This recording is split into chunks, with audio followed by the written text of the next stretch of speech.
안녕하세요. 사랑이 가득한 집에 살게 된 여자입니다. 저는 지방의 한 도시에 살고 있는데요. 이곳에 뿌리 내리고 산 지도 어느덧 40년이 다 되어 가네요. 한 동네에서만 오래 살다 보니까 참 특별한 인연도 많습니다. 그 중에서도 저한테 가장 특별한 인연을 고르라고 하면 저는 고민 없이 사돈을 고를 겁니다. 그만큼 저한텐 아주 특별한 가족이거든요. 이곳에서 다양한 사연을 듣다 보면 참 다양한 가족이 있다는 걸 새삼 느낍니다. 지붕 아래 같은 사연 없다고 하지 않습니까? 무덤마다 사연이 다 다르고 집집마다 사연도 다 다를 수밖에 없잖아요. 그래서 저는 특별한 사돈을 소개하고 싶어서 이렇게 사연을 쓰게 됐어요. 어떻게 사돈과 특별한 인연이 될 수 있었는지 궁금하시죠? 사실 저희는 단순한 사돈지간이 아니랍니다. 사별한 남편의 둘도 없는 절친이 바로 바깥사돈이었거든요. 생전에 경찰이었던 남편과 동료이자 친구였던 사돈과 둘도 없는 가족이 되면서 감사한 날들을 보내고 있답니다. 특별한 사돈과 인연이 된 건 경찰이었던 남편과 사돈이 같은 서에서 근무하게 되면서부터였어요. 남편 직업이 경찰이라 매일 걱정이 끊이질 않던 저는 사돈 부부를 만나고 나서부터 안심할 수 있었습니다.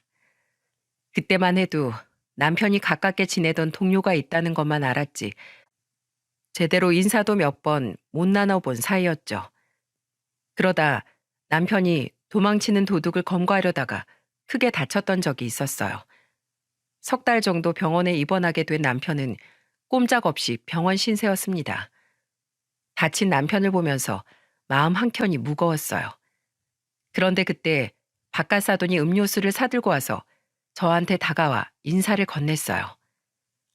재수 씨, 안녕하세요. 이렇게 또 인사를 드리게 되네요. 안녕하세요. 상태 씨 오랜만이에요. 많이 놀라셨죠? 저도 명훈이 사고 듣고 깜짝 놀랐어요. 지금은 좀 어때요? 괜찮아요? 네, 한 석 달 정도 입원 치료 받아야 한대요. 아휴, 그래도 저만 한 게 얼마나 다행이에요. 병원에서 전화 왔을 때 큰일 난 줄 알고 저 엄청 놀랐어요. 하는 일이 이러니까 마음 놓을 수가 없죠. 걱정 마세요, 재수 씨. 명훈이 금방 괜찮아질 거예요. 박가사도는 갑작스런 사고로 놀란 저를 안심시켜 주려고 했습니다. 그때 같이 온 안사도는 저와 이야기하면서 말했어요. 아휴, 많이 놀라셨죠? 괜찮으세요? 네, 이렇게 와주셔서 감사해요. 지금 제일 힘드실 텐데 이렇게라도 와서 힘이 되어드려야죠. 그리고 이건 얼마 안 되는데 보태시라고 드리는 거예요. 네? 아니, 이게 뭔데요? 안사도는 봉투를 건네면서 말했어요. 보니까 봉투엔 돈이 들어있던 겁니다. 저는 깜짝 놀라 손살을 치면서 말했어요. 아휴, 뭘 이런 걸 다 가져오셨어요. 아휴, 괜찮아요. 그냥 받으세요. 저 사람이 몰래 드리라고 했어요. 둘이 같이 일한 세월이 길어서 이렇게라도 하고 싶대요. 아휴, 제가 이걸 어떻게 받아요. 그냥 오시지 뭘 이런 걸 주세요. 경찰 남편 두면 원래 와이프들이 고생이잖아요. 큰 돈도 아닌데 병원비 보태시고 몸조리도 잘 하는데 쓰세요. 병원에 있으면 멀쩡한 사람도 병난다고 하잖아요. 안사도는 누구보다 제 심정을 잘 이해해 주던 사람이었어요. 그때 박가사도는 병원비로 보태라면서 돈까지 건넸습니다. 같은 직업을 갖고 있다 보니 이런 사고가 생겼을 때 누구보다 공감하고 생각해 주는 사람이었어요. 그런 동료가 있어서 남편은 항상 박가사돈을 든든하게 생각했습니다. 박가사돈이 남편 병실로 가서 대화하는 동안 저는 안사돈과 경찰 가족의 고충을 나눴죠. 그래서 그날 이후 급격히 가까워졌어요. 심지어 박가사돈은 남편 병실을 매일같이 찾아왔어요. 오죽하면 제가 박가사돈을 보면서 걱정하는 목소리로 이런 말을 할 정도였습니다. 또 오셨어요? 아, 그만 좀 오세요. 이러다 친구끼리 나란히 같은 병실에 입원하겠어요. 나쁜 놈 잡는 것도 힘든데 저도 그냥 같이 누워버릴까 봐요. 저도 이제 힘들어서 못 해먹겠습니다. 장난이라도 그런 소리 하지 마세요. 아내분이 들으면 깜짝 놀라요. 그 사람은 이제 어지간한 일에 놀라지도 않는데요. 이참에 제가 한번 다쳐서 와야겠어요. 아이고 참, 말이 씨가 돼요. 말 조심하세요. 얼른 들어가서 저희 남편이랑 얘기 좀 해주세요. 오늘 하루 종일 상태시 언제 오냐고 물어봤어요. 정말요? 저놈은 저승길 가기 전에도 저만 찾을 놈이에요. 명운이 목 빠지기 전에 제가 가서 잘 얘기하고 올게요. 박가사도는 그때도 장난기가 많은 성격이었어요. 유쾌한 성격이라 대화하다 보면 절로 웃음이 났습니다. 하루 종일 병원에 답답하게 있던 남편도 박가사돈이 오면 반갑게 맞이하며 인사를 했어요. 상태야, 너 왜 이제 왔어? 내가 오늘 얼마나 심심했는데. 야, 병원 뭐 좋은 곳이라고 자주 오냐? 야, 이젠 네가 출근 좀 해. 나 없으니까 심심하지? 넌 나 없으면 안고 없는 찐빵이잖아. 아이, 뭐라는 거야? 네가 나 없으면 목 빠지게 나만 기다린다니까 하는 소리지. 누가 그래? 내가 널 목 빠지게 기다렸다고. 야, 재수 씨가 이미 다 말했거든? 나 언제 오냐고 기다렸다던데. 내가 있어야 사는 맛이 나지 너? 그래. 옆에서 헛소리하는 사람이 있어야 어이없어서 웃기라도 하지. 남편과 투닥거리는 박가사돈을 보면서 둘 사이가 참 돈독하다는 걸 또 한 번 느꼈어요. 그 후로도 박가사돈은 피곤할 텐데도 매일같이 왔습니다. 그러다 남편이 퇴원하는 날엔 박가사돈이 와서 같이 짐을 싸주면서 말했어요. 재수 씨, 명운이 퇴원 기념으로 고기라도 먹으러 가야 되는 거 아니에요? 제가 기가 막힌 곳 아는데 같이 가시죠. 전 괜찮아요. 둘이 가서 맛있게 먹고 와요. 에이, 재수 씨가 제일 고생했는데 같이 가야죠. 원래 아픈 사람보다 간병하는 사람이 더 힘들다니까요. 아픈 사람 돌보는 게 얼마나 힘든 일인데요. 재수 씨 위해서 가는 거니까 같이 가요. 남편 간병한다고 고생했다며 박가사도는 같이 밥을 먹으러 가자고 했어요. 그리고 셋이 밥을 먹으면서 박가사도는 남편을 보며 말했습니다. 우리같이 험한 일 하는 사람은 누구보다 와이프한테 잘해야 하는 거야. 알지? 그럼 알지 알어. 그리고 넌 나한테도 잘해야 한다. 너 이번에 있는 동안 내가 얼마나 자주 왔는데. 그죠, 재수 씨? 저를 보면서 말하는 박가사돈을 보면서 말했어요. 그럼요. 우리 남편 이렇게 웃으면서 병원 나올 수 있던 건 다 상태 씨 덕분이죠. 아유, 아니에요. 재수 씨 같은 분이 우리 명훈이 옆에 있어서 제가 아주 든든합니다. 그러니까 앞으로 우리 자주 보면서 지내요. 경찰 고충은 같은 처지끼리 제일 잘 알잖아요. 남편 퇴원하면 자주 놀러 오세요. 남편 퇴원을 진심으로 축하해 주던 박가사도는 그 후로 집으로 자주 놀러 왔어요. 그 당시 사돈 부부 아이들과 저희 애들까지 다 같이 여행을 간 적도 있었습니다. 그만큼 가족들끼리도 가깝게 지내는 사이였어요. 게다가 남편이 승진하던 날 박가사도는 자기 일처럼 기뻐했습니다. 덩치가 있는 편이었던 박가사돈이 꽃까지 사들고 와서 남편을 축하해줬어요. 네가 나보다 먼저 승진할 줄 알았는데 축하한다. 넌 뭘 또 이런 걸 사왔어. 네 덩치랑 얼굴에 꽃은 안 어울려. 이런 꽃은 나 좋으려고 산 게 아니라 승진한 사람 축하해주려고 사온 거지. 자, 이거 받아. 와, 너한테 아주 잘 어울린다. 대한민국 나쁜 놈들은 이제 다 네가 잡어. 혼자서 어떻게 잡아. 너도 승진하려면 같이 뛰어야지. 역시 넌 나 없이는 안 되겠지? 내가 뒤에 딱 있어야 일하겠지? 그래 임마. 내가 네 덕분에 경찰 옷 입고 사는데 우리 평생 한솥밥 먹어야지.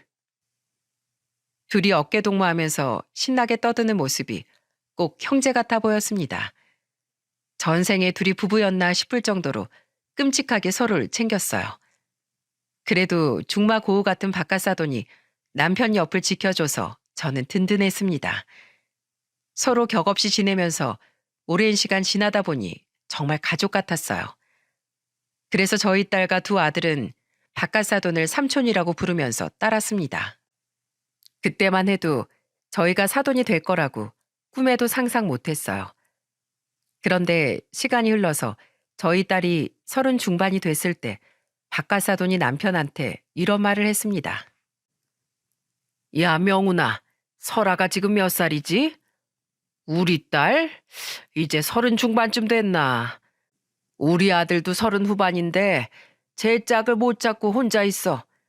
4살 차인 궁합도 안 본다는데 우리 아들 사이 삼을래? 네 큰아들 두연이가 벌써 30 후반이나 됐어? 그럼 딱이네. 4살 차이는 궁합도 안 본다잖아. 너랑 나랑 사돈 자리도 다 받겠다. 안 될 게 뭐가 있어. 우선 자리부터 만들자. 그래, 그래. 설아, 시청 공무원이랬지? 우리 아들이야 경찰이니까 네가 잘할 거 아니야. 그렇지. 남자 중에 남자는 경찰이지. 그럼 내 사위가 되려면 경찰 정도는 돼야지. 사돈이 너라면 더 볼 것도 없고. 그래, 너랑 나랑 사돈 되면 남은 한평생 정말 재밌을 거야. 그렇지 않냐? 야, 넌 언제까지 나랑 붙어 살려고 그러냐? 남들이 보면 형제냐고 묻겠다. 형제면 다행이게. 저번엔 우리 보고 전생에 부부였냐고 누가 그러던데? 누가 그런 쓸데없는 소리를 해? 아유, 징그러운 놈. 둘은 장난처럼 자식들 결혼 얘기를 나눴어요. 그렇게 남편과 바깥사돈이 술을 마시다 나온 말 때문에 제 딸은 지금의 사이와 선을 보게 된 겁니다. 두 사람이 어릴 땐 친하게 지냈지만 대학과 입학과 동시에 전혀 본 적이 없었어요. 그러다 30 중반이 넘어서 남편들 덕에 다시 만나게 됐습니다. 저는 둘이 좋은 사이로 발전할 수 있을까 의문이었어요. 그런데 생각보다 둘은 선자리 이후 자주 만나더군요. 그렇게 몇 년을 연애하더니 둘은 정말 결혼까지 하게 되었습니다. 자식들이 결혼하던 날 남편은 바깥사돈을 보며 말했어요. 상태야, 우리 딸 잘 좀 부탁한다. 걱정하지 마. 네 딸이면 내 딸이나 다름없는 거 알잖아. 내가 우리 아들 교육 제대로 시켜서 평생 설아 눈에 눈물 나는 일 없게 할게. 걱정 마. 그래, 우리 딸 좀 잘 부탁할게. 둘도 없는 친구 사이였던 두 사람이 사돈이 되는 날 눈물까지 흘렸습니다. 딸 시집 보내는 저보다 바깥사돈이 더 많이 울었던 것 같아요. 결혼식이 끝나고 남편이 바깥사돈을 보면서 물었어요. 넌 아들 장가 보내면서 왜 그렇게 울어? 누가 보면 네가 딸 시집 보내는 아빠인 줄 알겠어. 우리가 한두 해 본 것도 아니고 애들 크는 거 다 같이 본 사이잖아. 세월이 야속해서 울었어. 그러고 보니까 우리가 참 오래도 봤다. 앞으로 애들 잘 사는지 보면서 이젠 편하게 살자고. 퇴직을 앞둔 두 사람은 아들, 딸 결혼식을 보면서 사돈이 되어서도 잘 살아보자고 약속했어요. 하지만 그런 행복한 다짐도 정말 잠시였습니다. 딸이 결혼 후 첫 손자를 낳고 얼마 지나지 않아 남편이 췌장암 선고를 받게 된 거예요. 남편 퇴직 후 돼지국밥 가게를 같이 운영하던 저는 날벼락 같은 소식에 가슴이 철렁했습니다. 저는 믿을 수가 없어서 괜히 남편을 탓했어요. 몸이 이 지경이 되도록 뭐 했어? 왜 당신 몸 하나 못 살피고 살았냐고. 미안해. 내가 끝까지 당신한테 짐만 되네. 어떡하면 좋아. 이제 퇴직하고 좀 편히 살아보나 싶었는데 우리 남편 불쌍해서 어떡해. 췌장암 선고에 정말 하늘이 무너지는 것 같았습니다. 그 후 남편의 병세는 급격하게 악화됐고 병원에 입원까지 했어요. 그때도 바깥사돈은 슬픈 얼굴보다는 웃는 얼굴로 찾아와 장난을 치며 말했어요. 명훈아, 살이 왜 이렇게 빠졌어? 병원 밥이 맛이 없어? 무슨 맛이 나야 먹지. 입에 넣는 게 다 쓰다. 밥을 누가 밥으로 먹냐? 때가 됐으니까 먹는 거지. 주는 밥 잘 먹어야 얼른 낫지. 너 퇴원하면 너랑 자주 가던 경찰서 옆에 고깃집 알지? 거기 가서 너 배 터질 때까지 사줄게. 퇴원하면 네가 사준다고? 차린 고비가 무슨 일로 밥을 사? 너니까 사주는 거야. 그러니까 퇴원만 해. 전직 대한민국 경찰이었던 사람이 이렇게 힘없이 무너지면 되겠어? 어서 툴툴 털고 일어나. 박가사도는 애써 덤덤한 표정으로 장난치며 남편과 대화했어요. 그 모습이 어찌나 짠했는지 모릅니다. 함께한 세월이 길었던 만큼 박가사돈도 충격이 컸을 거예요. 하지만 늘 웃는 얼굴로 찾아와 저를 위로하며 말했습니다. 힘든 건 없어요. 제가 뭐 도울 거 있으면 언제든 말만 하세요. 아니에요. 이렇게 자주 와주시는 것만으로도 감사해요. 저 사람 하루 종일 힘없이 있다가도 사돈 오면 얼마나 잘 웃는데요. 제가 할 줄 아는 것도 없고 와서 이렇게 말동무라도 해주는 거죠. 웃어야 복이 온다잖아요. 힘들어도 웃으면서 같이 견뎌요. 제가 있잖아요. 힘든 순간에 바깥사돈이 있어서 그 당시에는 저도 남편도 큰 위로였어요. 사위도 틈만 나면 찾아와 남편을 살폈죠. 그러던 어느 날 남편은 그런 사위를 보면서 슬픈 목소리로 말했습니다. 우리 설아 좀 잘 부탁하네. 걱정 마세요. 얼른 건강해지셔서 제가 잘하는지 지켜봐 주셔야죠. 난 더 힘들 것 같아. 그러니까 내가 없더라도 우리 설아 좀 잘 부탁하네. 아버님, 제발 조금만 더 힘내세요. 손자 더 보고 싶다고 하셨잖아요. 내 목까지 우리 설아랑 자네 장모 좀 잘 보살펴줘. 내가 자네만 믿을게. 남편은 점점 쇠약해져가는 상태에 사위한테 간절한 부탁을 했어요. 그렇게 며칠 뒤 남편은 결국 췌장암으로 세상을 떠나고 말았습니다. 장례를 치르면서도 믿기지 않았어요. 같이 일했던 동료들이 찾아와 같이 울면서 애도했어요. 박가사도는 영정 사진을 보며 땅을 치고 울었습니다. 네가 이렇게 가면 남은 사람 어떻게 살라고. 이렇게 가는 거야. 명훈아, 여기서 짊어졌던 짐은 다 내려놓고 거기선 편하게 살아. 내가 여기 있으니까 식구들 걱정 말고 편히 쉬고 있어. 먼 훗날 다시 만나면 그때 내가 다 얘기해 줄게. 박가사돈이 오열하는 목소리에 많은 사람이 울었습니다. 참담한 심정으로 주저앉아있던 저를 다독여준 사람은 안사돈이었죠. 비록 남편은 떠났지만 사돈 부부가 있어서 그래도 버틸 수 있었어요. 아마 남편도 사돈 부부가 있었기에 편히 눈 감을 수 있었다는 생각이 들더라고요. 남편이 떠나고 저는 테이블 6개밖에 안 되는 작은 가게를 홀로 운영했어요. 원래는 남편과 하던 가게라 직원을 1명 새로 고용했죠. 작은 가게였지만 오며 가며 들려주는 손님들이 많았어요. 나름 맛집으로 소문까지 나서 제대로 자리까지 잡은 가게였습니다. 그런데 박가사돈이 집에서 40분이나 걸리는 제 가게에 지인들까지 데리고 오는 거예요. 처음에는 그저 생각나서 왔구나 싶었는데 너무 자주 오니까 박가사돈한테 난감한 목소리로 말했습니다. 뭐하러 여기까지 매번 와서 밥을 드세요? 여기만큼 돼지국밥 제대로 해주는 가게 찾기가 힘들어요. 여기서 먹어야 제대로 먹은 것 같다니까요. 그래도 매번 이렇게 지인들까지 데리고 오시면 번거로울 텐데 뭐하러 이렇게 자꾸 와요. 원래 맛있는 건 부지런한 사람이 먹는 겁니다. 제가 먹고 싶어서 오는 거니까 걱정 마세요. 저는 매번 지인들까지 데리고 와서 밥을 먹는 박가사돈한테 그저 고마웠어요. 하지만 박가사돈은 가게에 혼자 와서 국밥에 소주를 마시다 눈물을 흘리기도 했습니다.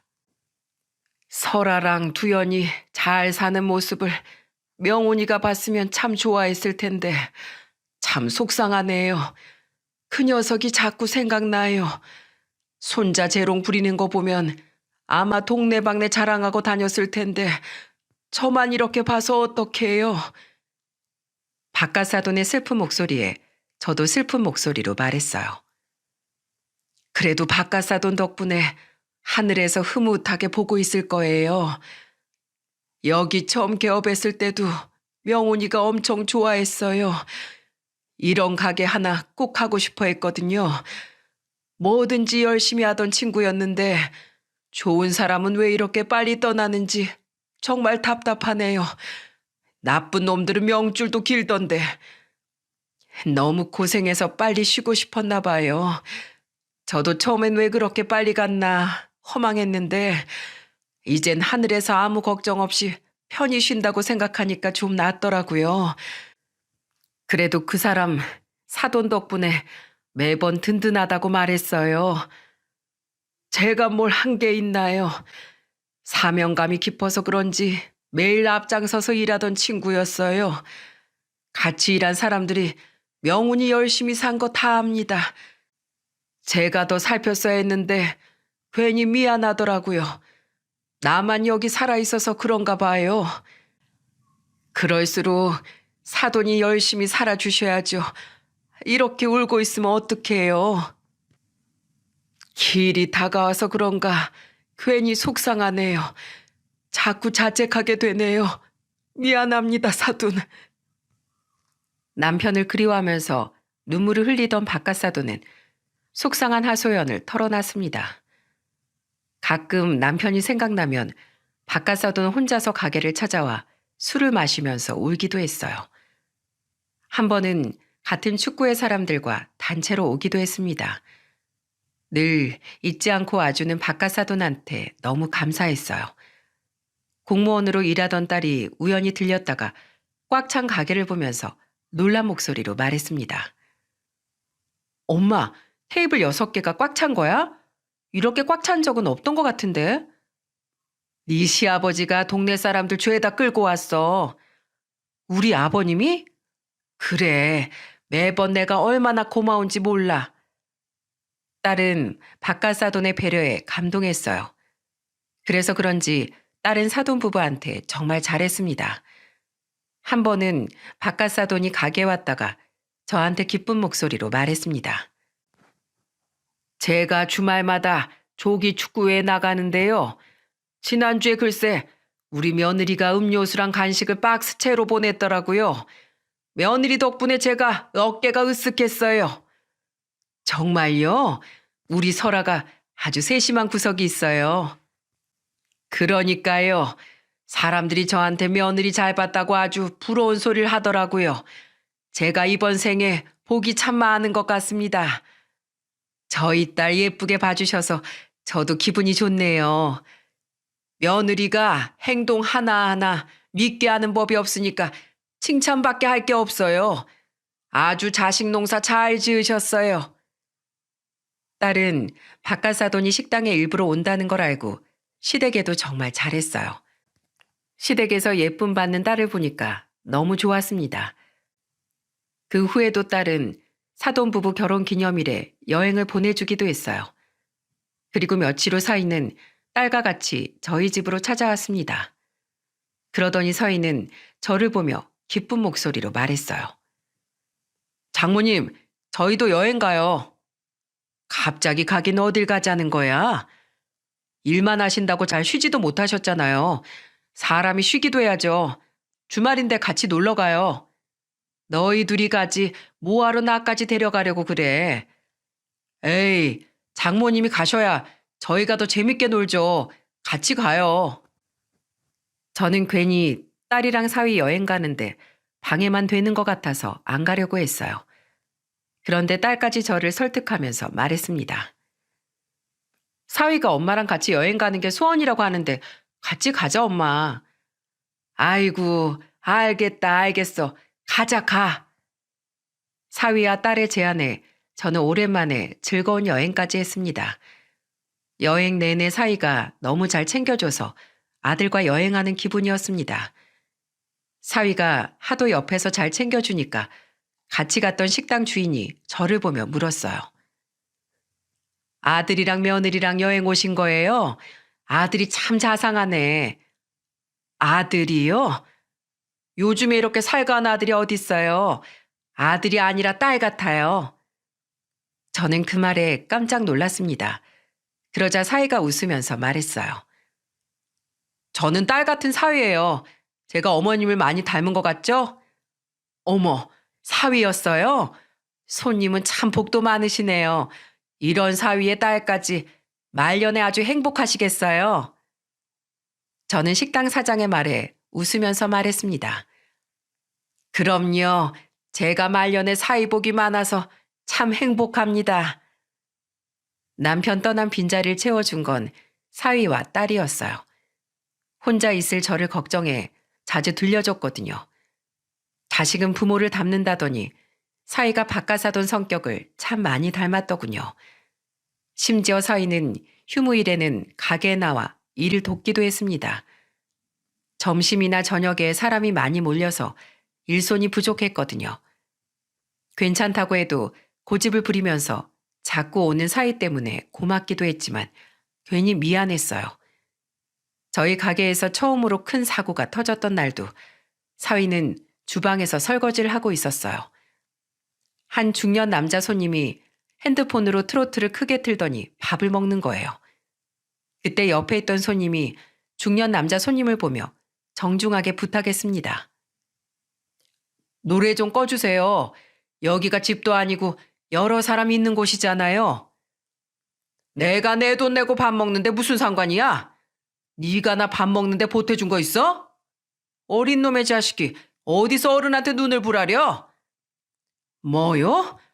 나이 처먹었으면 곱게 처먹어야지. 뭐하는 짓거리입니까? 뭐? 짓거리? 너 지금 말 다 했어? 네가 뭔데 나한테 명령질이야? 너 내가 누군지 알아? 이게 정신이 나갔나? 내가 정신 번쩍 들게 해줘. 중년 남자는 자리에서 벌떡 일어나더니 갑자기 젊은 남자 손님 멱살을 잡더니 얼굴에 주먹을 날렸어요. 저는 깜짝 놀라 소리를 질렀습니다. 그리고 홀에서 큰 소리가 나자 주방에 있던 사위가 뛰쳐나왔어요. 뭐 하시는 겁니까? 왜 손님들한테 주먹질하는 거예요? 그만하세요. 사위는 주방에서 달려나와 두 사람 싸움을 말리기 시작했어요. 하지만 그 진상 손님은 주먹질을 멈추지 않았어요. 결국 사위는 이를 이에 신고했고 경찰까지 출동했습니다. 사위가 휴무였기에 직접 연행할 순 없었어요. 알고 보니까 그 진상 손님은 이미 주폭, 무전취식, 폭행에 정가가 6범이나 되는 범죄자였던 겁니다.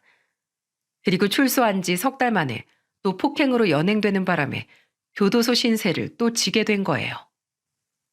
그때 사위는 이런 상황을 알려주면서 걱정스러운 목소리로 말했습니다. 장모님, 너무 걱정하지 마세요. 제가 가게 더 자주 들릴게요. 자네도 바쁠 텐데 뭐하러 그래. 경찰 일이 편한 것도 아닌데 내 걱정은 하지 말어. 아니에요. 제가 이번에 겪어보니까 가게 여자만 있는 거 정말 위험한 것 같아요. 제가 당분간은 자주 올게요. 제가 너무 걱정돼서 그래요. 사위는 그 후로도 자주 가게에 들렸어요. 딸도 놀랐는지 가게에 설치된 CCTV가 잘 작동하는지 매번 확인할 정도로 불안에 떨었습니다. 다음 날 소식을 들은 바깥사돈이 찾아와 놀란 목소리로 물었어요. 이게 무슨 일이래요? 기물 파손이나 다친 곳은 없으세요? 예, 전 괜찮아요. 아휴, 그래도 그때 사이가 가게에 있어서 다행이었어요. 그래서 내가 아들놈한테 여기 자주 좀 오라고 했어요. 아유, 뭐하러 그러셨어요? 이제 괜찮아요. 여기서 매운맛 크게 한번 봤는데 설마 또 오겠어요? 뭘 몰라서 하는 소리예요. 그런 놈들은 꼭 같은 실수를 또 반복한다니까요. 그러니까 정가가 6범인 놈이 여기서 큰 소리 치면서 사고 친 거잖아요. 들어보니까 무전 쥐식의 주폭으로 아주 유명한 놈이던데요. 조심해서 나쁠 거 없으니까 당분간은 가게 혼자 있지 말고 꼭 2인 1조로 일하세요. 경찰 출신이었던 바깥사도는 저한테 조심해야 한다며 신신당부했어요. 아무래도 장사하면서 처음 있던 일이다 보니 사위도 바깥사돈도 다 놀랐던 것 같았습니다. 딸은 매일 전화해서 별일 없는지 확인을 해야 안심했어요. 이런 가족들의 관심 때문인지 한 1년 정도 아무 일도 없었습니다. 그런데 모든 사고는 방심할 때 벌어진다고 하지 않습니까? 1년 뒤 정말 마주치고 싶지 않던 인간을 또 마주치게 된 거예요. 그날도 정말 평소와 다름없는 하루였어요. 바깥사돈은 친구 3명과 같이 가게로 들어오더니 호탕한 목소리로 말했습니다. 여기 돼지국밥 4개 주세요. 또 오셨어요? 멀리서 왔으니까 제가 더 맛있게 해드릴게요. 여길 와야 이렇게 VIP 대접을 받으니까 제가 계속 오게 되네요. 사돈인데 잘해드려야죠. 제가 빚진 게 많아서 그래요. 조금만 기다리세요. 저는 주방으로 들어가 음식을 만들고 설거지를 하고 있었어요. 직원이 홀 서빙을 하고 있었기에 홀을 신경 쓸 필요가 없었어요. 점심시간이라 그런지 손님이 하나 둘씩 채워지기 시작했습니다. 그렇게 정신없이 일하고 있는데 홀에서 웬 남자의 고성이 들렸어요. 이걸 지금 먹으라고 내놓는 거야? 더럽게 맛없네. 돼지국밥에서 잡내가 나잖아. 여기 사장 나오라고 해. 어디서 이따위 음식을 팔고 있어? 서빙하던 직원이 재차 사과했지만 그 남자는 좀처럼 진정하지 않았습니다. 저는 주방에서 하던 일을 멈추고 홀로 나갔어요. 그런데 저는 홀에서 소리 지르고 있는 남자를 보고 깜짝 놀랐습니다. 바로 1년 전 가게에서 행패를 부리던 그 전과범이 또 나타난 거예요. 제가 홀에 있었다면 쫓아냈을 텐데 서빙하던 직원은 새로운 직원이라 1년 전에 있던 일을 몰랐던 겁니다. 그런데 그놈이 절 보자마자 눈을 반짝이더니 비웃으며 소리쳤어요. 여기 있었네. 이 가게 사장. 너 잘 만났다. 너 나 알지? 너 때문에 나 또 교도소 갔다 왔어. 사위라는 놈이 날 교도소를 보내서 복수하려고 내가 밤잠까지 설쳤던 사람이야. 속에서 열불이 나서 한숨도 제대로 못 잤다고. 어디 또 신고해봐. 또 신고하라고. 뭐 하시는 겁니까? 저 진짜 신고할 거예요? 또 해봐. 내가 가만둘 것 같아? 내가 복수하러 왔다고 했지? 내가 그때처럼 호락호락하게 잡혀갈 것 같아? 당신 때문에 내가 억울하게 잡혀갔다고. 절대 가만 안 둬. 저는 겁에 질려 입이 떨어지지 않았어요.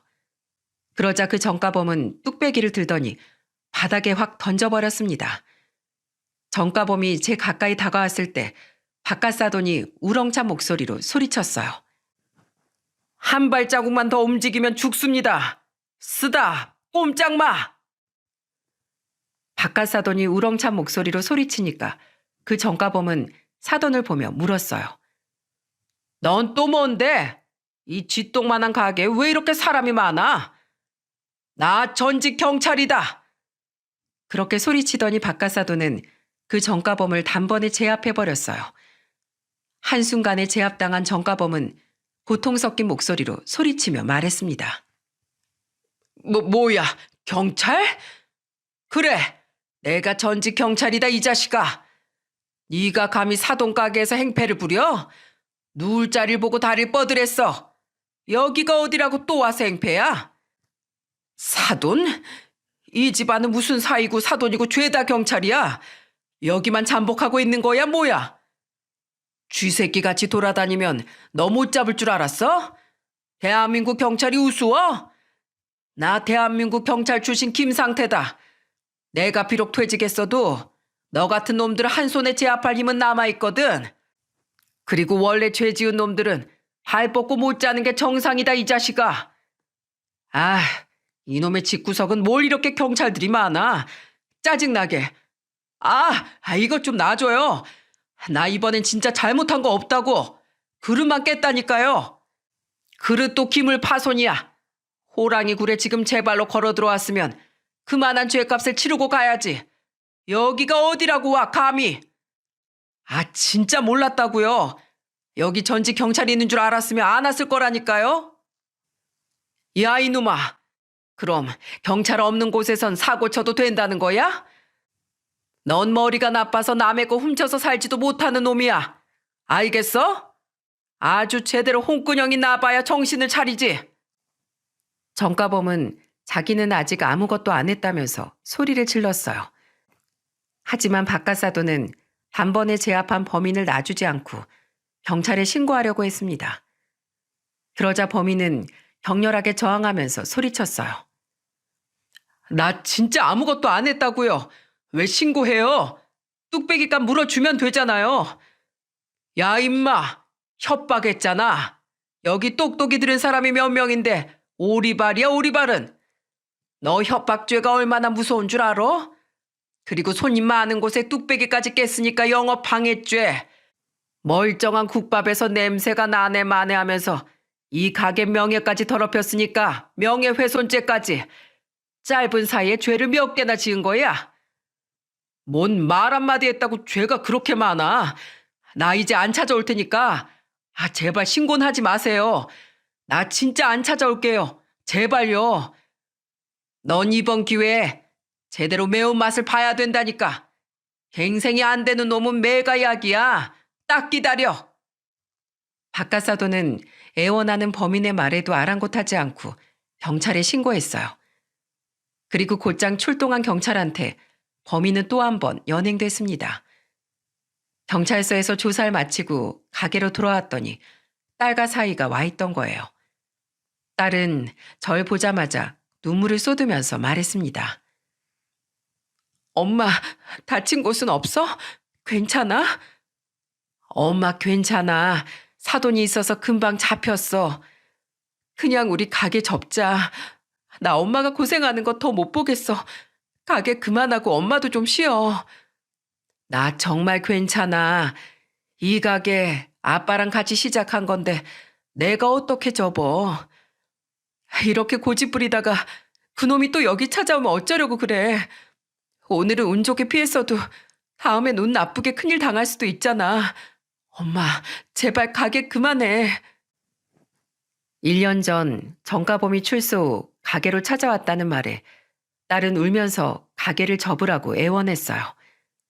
하지만 저는 가게를 쉽게 포기할 수 없었어요. 그때 같이 온 박가사돈이 딸을 진정시키면서 말했습니다. 며느라, 진정해라. 여기 경찰이 둘이나 있는 거 알아서 다신 못 올 거야. 같은 곳에서 2번이나 연행도 했잖아. 저 너무 걱정스러워서 못 살겠어요. 일단 두연아, 네 아내 데리고 집에 먼저 가. 박가사돈은 딸을 진정시켰어요.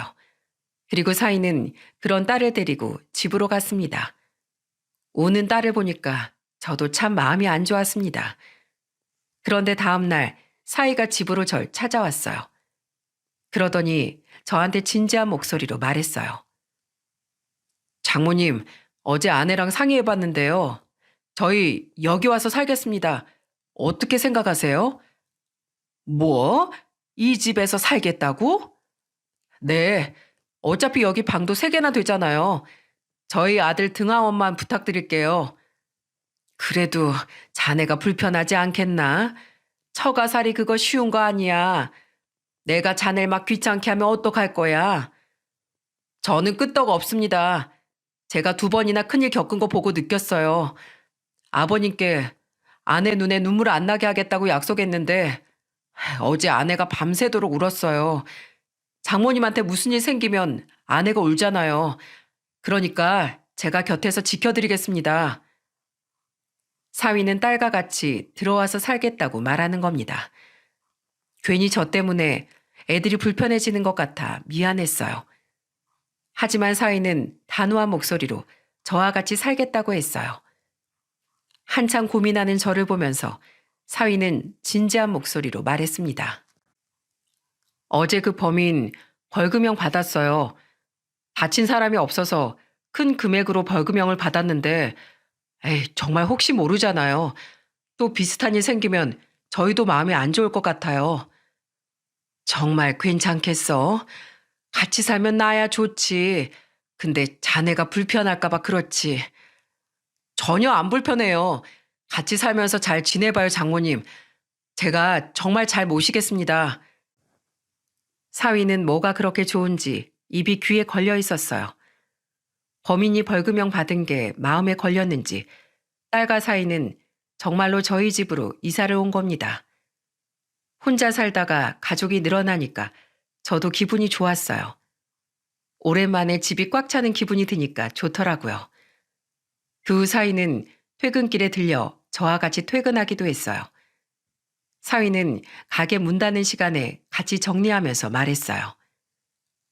어머님, 저 쓰레기 버리고 올게요. 아이고, 그냥 둬. 맨날 가게 와서 일만 찾아서 하니까 내가 다 미안하네. 경찰이 이 정도 힘은 써야죠. 걱정 마세요. 저 끄떡 없습니다. 사위는 괜찮다면서 가게 정리까지 도왔습니다. 그런 사이가 어찌나 고마웠는지 몰라요. 그 후로 난동을 부리던 범인은 나타나지 않았어요.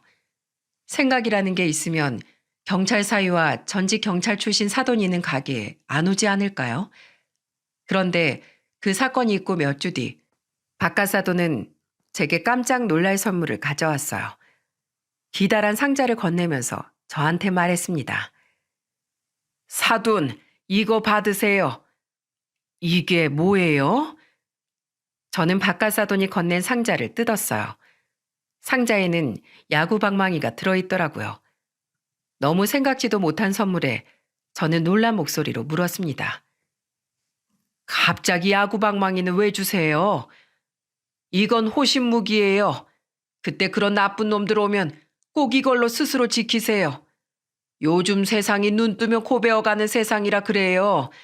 두 눈 똑바로 뜨고 있어도 당하는 세상인데 갑자기 그런 놈들이 쳐들어오면 어떡합니까? 속수무책으로 당하는 것보단 이런 거라도 휘두르세요. 이건 정당방위예요. 절대로 함부로 쓰지 마시고 꼭 무슨 일 났을 때만 쓰세요. 뭘 이렇게까지 신경을 써주세요. 제가 괜히 여러 사람 신경 쓰게 만드네요. 우린 가족이잖아요. 이렇게 걱정하고 챙기는 게 당연하죠. 힘든 일이 있을 때 같이 이겨내라고 있는 게 가족 아니겠어요? 그러니까 눈 딱 감고 이것만 휘두르세요. 딱 들고 이렇게 휙휙 써보세요. 바깥 사돈은 직접 시범까지 보이면서 저한테 야구 방망이를 건넸어요. 가족이 이렇게 든든할 수가 있나요? 그 방망이를 가게 카운터 잘 보이는 곳에 두니까 든든하긴 하더라고요. 아무것도 없는 것보단 훨씬 좋은 것 같아요. 저는 남편 죽고 세상에 혼자 남겨졌다고 생각했어요. 자식 3명 잘 키워서 시집장가 보내놓고 나니까 참 씁쓸하더라고요. 그래도 참 깊은 인연을 맺은 사돈 부부 덕분에 요즘엔 대가족이 안 부러워요. 사위와 딸이랑 같이 살기 시작하니까 사돈 부부도 자주 왕래하면서 지내게 되더라고요. 아무래도 혼자 먹는 밥보단 다 같이 먹는 밥이 더 맛있잖아요. 안사돈이랑도 같이 김장도 하고 잘 지내고 있어요. 사위는 여전히 경찰로 일하면서 발에 땀나도록 뛰어다니고 있답니다. 저는 딸과 같이 손자 돌보는 걸 도우면서 지내고 있고요. 전 손자 크는 재미에 시간 가는 줄 모르겠어요. 지금도 바깥 사돈은 여전히 집에서 40분이나 걸리는 저희 가게에 지하철을 타고 와줍니다.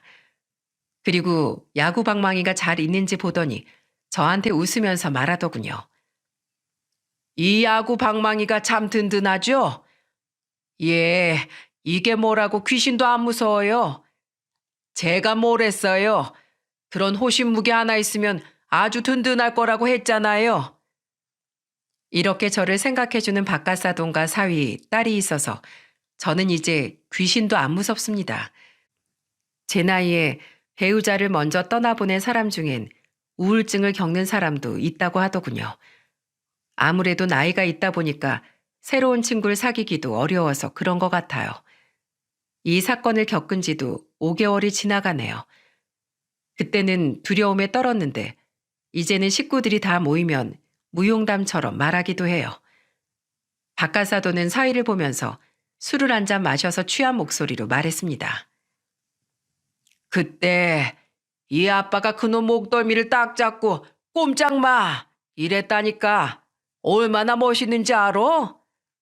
아이, 아빤 그 얘기를 몇 번이나 하는 거예요. 귀에 아주 닦지 않겠어요. 경찰은 이런 얘기거리 하나쯤은 있어야 경찰인 거야. 도연이 넌 나처럼 멋지게 범인 검거한 적이 있어? 에이, 저도 다 말하려면 오늘 밤새야 되는데 괜찮으시겠어요? 아주 많이 컸네. 그래, 경찰은 파이팅으로 하는 거야. 당당하게. 알겠지? 그리고 항상 다치지만 마. 그럼요. 아빠한테 배운 거 현장에서 그대로 쓰고 있어요. 우리 아들이 아주 잘 컸어. 며느라, 네 남편 든든하지? 바깥 사돈이 웃으면서 하는 말에 딸이 진지한 목소리로 말했습니다. 그럼요. 나라 지키랴 저희 집 지키랴 얼마나 바쁜데요. 아버님께도 제가 정말 감사드려요. 이래서 집안에 사람이 잘 들어와야 한다고 하는 거야. 며느리가 따고 오고 나서부터 우리 집에 웃음이 끊이질 않네. 아들 키우면서 너희만 잘 살면 어른들은 더 바랄 게 없다. 알겠지? 네, 아버님도 어머님도 우리 엄마도 다 건강하세요. 그래, 우리 며느리도 항상 건강하고 우리 다 그저 지금처럼만 행복하게 살자. 가족이 다 같이 모여서 이런 대화를 나눈다는 게 정말 꿈만 같았어요. 남편이 하늘에서 이 모습을 본다면 정말 흐뭇하게 보고 있을 것 같지 않습니까? 남편이 있었다면 더할 나위 없이 행복했겠지만 그 빈자리를 채울 만큼 일상이 참 즐겁네요. 예전처럼 가게도 잘 운영하고 있고 무탈한 하루에 감사하고 있답니다. 어떤 뉴스를 보니까 노년의 배우자를 먼저 떠나보낸 사람은 우울증 위험이 크다고 하더군요. 제가 이렇게 사연을 보내게 된 이유도 그런 분들에게 용기를 주고 싶어서랍니다. 제 나이가 곧 있으면 칠순을 바라보고 있는데 저는 지금 젊었을 때보다 더 많이 웃으면서 지내고 있어요. 살아보니까 돈이 많다고 다 행복한 건 아니란 걸 알았어요. 그저 같이 끼니를 먹을 가족만 있어도 세상 사는 게 참 든든한 거더라고요. 사위 며느리도 자식이라는 말이 있죠. 하지만 친자식도 내 마음 같지 않은 세상에 며느리나 사위가 얼마나 마음에 들 수 있겠어요. 그래도 정말 가족이라고 생각하면 달라 보일 겁니다. 조금의 실수는 서로 감싸주고 서로 보듬어주면 행복하게 살 수 있어요. 그러니까 여러분들도 마음의 문을 열고 주변을 보세요.